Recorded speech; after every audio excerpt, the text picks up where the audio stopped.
Dari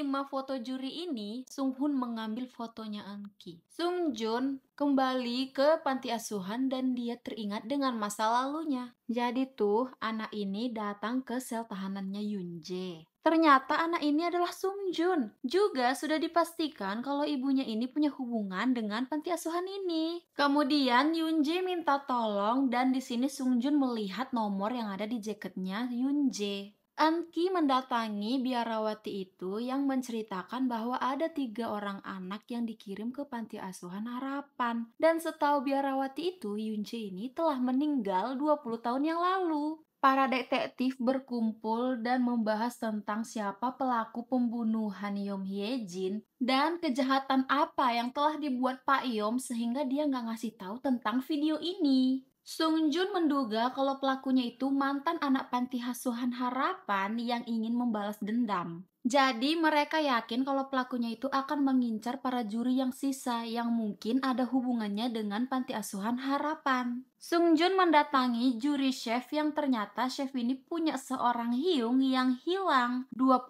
tahun yang lalu. Sung Joon menelpon ke orang tua chef itu yang ternyata orang tuanya udah melapor ke kepala Yom. Ya iyalah, lapornya ke kepala Yom. Sung Joon menelpon juri cenayang itu dan cenayang itu menceritakan apa yang dia ingat di masa lalu. Dan yang paling dia ingat itu adalah anak dengan nomor 13. Dia melihat masa depannya itu kayak penuh dengan darah. Wah. Tiba-tiba cenayang ini dirasuki oleh arwah. Dia bilang kalau anak ini tuh harus dibunuh. Kata-katanya itu cukup ambigu. Lanjut mewawancarai Jung In Sung yang ternyata dia itu anak adopsi oleh orang tua Amerika dan orang tuanya itu sudah meninggal. Dia nggak ingat kalau dia itu dulu tinggal di mana karena dia pernah kecelakaan dan efek sampingnya dia nggak terlalu ingat. Kemudian Sung Joon membawa In Sung ke rumah makan langganannya dan menceritakan bahwa ibu pemilik kedai ini sudah kehilangan putranya selama 20 tahun. Dan di dinding terpajang foto anaknya. Nah kan bener, aku kemarin juga udah sempat curiga kalau nama In Sung dan nama rumah makan ini sama. Dan kalian juga ngerasa nggak sih foto yang dipajang di dinding itu sama persis dengan salah satu 5 sekawan tersebut? Eun-ki ngasih tahu ke Sung Joon kalau Yoon Jae itu sebenarnya sudah meninggal dan merasa kalau ingatan Sung Joon itu salah. Mereka berdua langsung mendatangi makam Yoon Jae dan di sini Sung Joon tiba-tiba mengingat lagi masa lalunya. Jadi sebelum Sung Joon kecelakaan, Hyungnya itu manggil dia dengan nama Yoon Jae. Saat sadar, dia mendengar obrolan kedua orang tuanya yang bilang kalau Sung Joon itu anak adopsi. Nah, dari situlah dia mengira bahwa dia adalah anak adopsi. Tapi menurut aku mungkin orang tuanya maksud dia itu bukan Sung Joon. Soalnya dengan bukti berkas ini dia menandakan bahwa dia adalah anak kandung. Teringatnya orang tuanya juga kemarin pernah membahas hal ini tapi nggak ditunjukin maksud mereka itu siapa. Apakah itu Sung Hoon? Kemudian dia curhat sama seorang anak di taman yang perawakan anak ini kayak nggak asing gak sih? Karena dia ingat pernah seseorang memanggil namanya Yoon Jae, jadi dia mengira bahwa nama aslinya itu adalah Yoon Jae. Sung Hoon memapah Sung Joon yang sudah mabok dan di sini Sung Joon itu mengigau kenapa Hyungnya ini memanggil Sung Joon dengan nama Yoon Jae. Wah, jadi yang manggil Yoon Jae itu adalah Sung Hoon. Terus Sung Hoon pergi ke kamar mandi, mengambil sebuah pisau dan kita nggak tahu dia ini mau ngapain. Besoknya, Sung Joon ngasih tahu ke Sung Hoon kalau Yoon Jae itu telah meninggal. Ternyata perawat ini adalah ibunya Eun-ki dan dia datang untuk menanyakan hal seputar pusat kesejahteraan harapan. Karena mengelak untuk menjawab, Eun-ki menanyakan tentang perawakan ayahnya. Tapi ibunya ngelak terus. Wah, aku curiga sih. Haha, ini hanya fantasi aku ya. Jangan-jangan ayahnya kalau nggak Pak Baik, Hakim Rio lagi. Ternyata ada In Sung di rumah sakit itu dan dia menghampiri Eun-ki. Di sini ibunya kayak ngelihat apa gitu. Mereka pulang bareng dan In Sung menanyakan tentang biarawati itu. Scan beralih di mana para detektif ngecek CCTV pembunuhan pernikahan itu. Dan Sung Jun ingat kalau Sung Hun itu kemarin memakai pakaian yang sama dengan seperti pelaku. Sung Hun mendatangi sebuah lokasi yang ternyata lokasi itu adalah rumah ibunya Yuna yang sedang cekcok dengan Eun Ki. Kemudian Sung Hun ketemu sama Yuna dan mengajaknya nongki sebentar sambil ngobrol. Sung Jun ngasih tahu sama Pak Baek kalau Jung Yun Jae itu telah meninggal. Terus ada adegan di mana Pak Baek ini kayak ngasih perintah sama bawahannya, tapi kita nggak tahu itu tentang apa.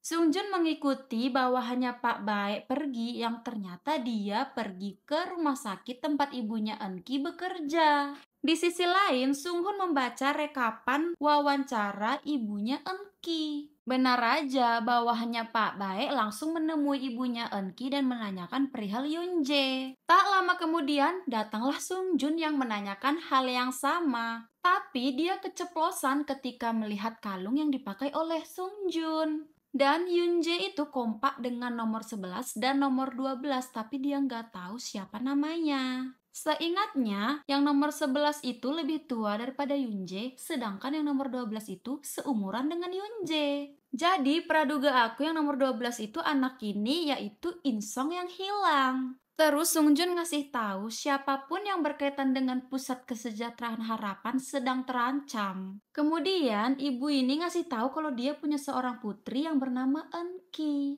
Saat ini Eun Ki lagi di ruang kerjanya, sedangkan Yuna berada di gudang yang lagi ngeliatin handphone ada foto dia bareng Sung Hun. Tak lama kemudian biarawati itu nelpon Eun Ki dan ingin mengirimkan sebuah foto. Tak jauh dari itu, ada seorang pria yang memakai jubah hitam memandang rumah Eun Ki. Dan inilah foto yang dikirim. Tiba-tiba terdengar suara siulan.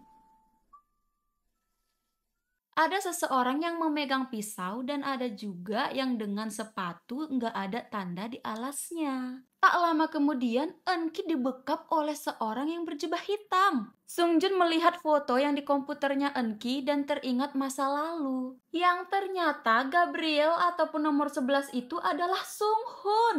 Sung Jun langsung bergegas ke kamarnya Sung Hun dan dia melihat patung itu. Dan salah satu patung itu dengan ukiran di punggungnya nomor 11. Berarti Sung Hun itu adalah nomor 11. Dan ternyata yang membekap Eun Ki itu adalah Sung Hun. Wah, Dewa, seru banget sih ini drama. Oke, aku mau bahas satu-satu ya. Yang pertama, menurut aku yang berjubah hitam itu ada dua orang. Yang pertama, memakai sepatu yang gak ada tanda di alasnya. Dan yang kedua, memegang pisau milik Sung Hun. Dan di sini Sung Hun itu mau menyelamatkan Eun Ki. Karena dia baca rekapan ibunya Eun Ki. Dan pelakunya itu menurut aku kalau nggak Baek Moon Kang, ya bawahannya. Tapi dari siulannya sepertinya sih Baek Moon Kang. Saat Baek Moon Kang membuat rencana sama bawahannya, menurut aku dia sengaja datang ke rumah sakit itu untuk memancing Sung Jun. Kemudian dia pura-pura pergi dan mendengarkan obrolan mereka. Saat itu kan Yuna juga ikut mencari sumber suara siulan. Nah, aku takut malah dia yang ketemu sama pelaku. Dan aku ingat pada saat itu Cenayang kerasukan dan bilang kalau nomor 13 itu bahaya, dia harus dibunuh. Nah, jadi tuh kesimpulannya nomor 7 adalah An Tae-ho, nomor 11 adalah Sung Hun, nomor 12 adalah In Song, nomor 13 adalah Yoon Jae, dan nomor 24 adalah Hyun Soo. Hyungnya juri chef. Tapi ya, ini menurut aku. Ya kalau kalian nggak setuju juga nggak apa-apa. Kalau sebenarnya Jung In Song ini adalah Yoon Jae. Kenapa aku mikirnya kayak gitu? Karena dia penasaran sama biarawati yang teleponan dengan Eun Ki. Karena kan Yoon Jae kenal sama biarawati itu. Wah, udah overthinking sih aku. Hahaha. Oke lah, jangan lupa ya di subscribe, like, comment, and share. Bye.